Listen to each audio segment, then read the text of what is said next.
یہ صدائے حریت جموں کشمیر ہے۔ کشمیر اپڈیٹ کے ساتھ ابن سلام۔ شدید برفباری اور پابندیوں کے باوجود ہزاروں افراد نے گلشن پورہ ترال میں شہید ہوئے 3 نوجوانوں کے آبائی علاقوں سیر، مندورہ اور منگھاما میں جمع ہو کر آزادی کے حق میں اور بھارت کے خلاف فلک شگاف نعروں کی گونج میں ان کی نماز جنازہ ادا کی۔ اس موقع پر جنازے کے شرکاء نے شہداء کے مشن کو بھارتی تسلط سے مکمل آزادی تک جاری رکھنے کے عزم کا اعادہ کیا۔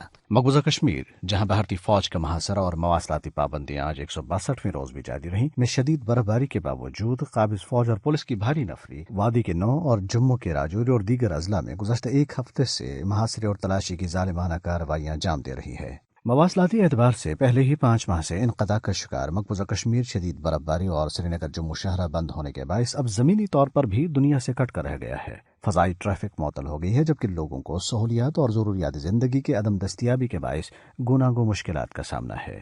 ضلع شوپیاں کے آرپورہ علاقے میں بھارتی فوجیوں نے مجاہدین کی کمینگاہ کا پتہ لگانے کے نام پر کئی عمارتوں کو تباہ کر دیا۔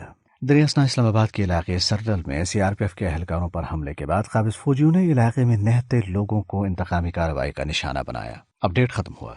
الطاف بخاری اور بھارت ہی کے استعمال شدہ سیاسی کباڑ یا کچرے سے نئی پولیٹیکل ڈمیز بنانے کی کوشش ہی اس بات کی غماز ہے کہ اپنی ترکش کے آخری تیر آزمانے کے باوجود بھارتی سامراج کشمیر کے حالات اپنے حق میں کرنے اور کشمیریوں کے عزم کو توڑنے میں ناکام و نامراد ہے۔ جموں کشمیر انصاف پارٹی کے کنوینر اور حریت کانفرنس آزاد کشمیر شاخ کے رہنما محمد سلطان بٹ اسی پر اظہار خیال کرتے ہوئے کہتے ہیں، بھارت اس وقت کشمیر میں مایوسی پھیلانے کے منصوبوں پر عمل پیرا ہے اور کچھ غداروں کے ذریعے کشمیری عوام کو تقسیم کرنے کی لاحاصل کوشش کر رہا ہے۔ کشمیری عوام نے تحریک آزادی کو اپنے خون سے سینچا ہے اور شہداء کے وارث تحریک آزادی کے متوالے ہر صورت تحریک آزادی کو آگے لے کر جائیں گے۔ بھارت کے مکروہ منصوبوں کو ناکام بنانے کے لیے کشمیری عوام کو اپنی صفوں میں اتفاق اور اتحاد آپسی رابطے رکھنے ضروری ہیں۔ 5 اگست سے لے کر اب تک بھارت نے جو بھی اقدامات کیے ہیں وہ مکمل طور اس میں ناکام ہوا ہے۔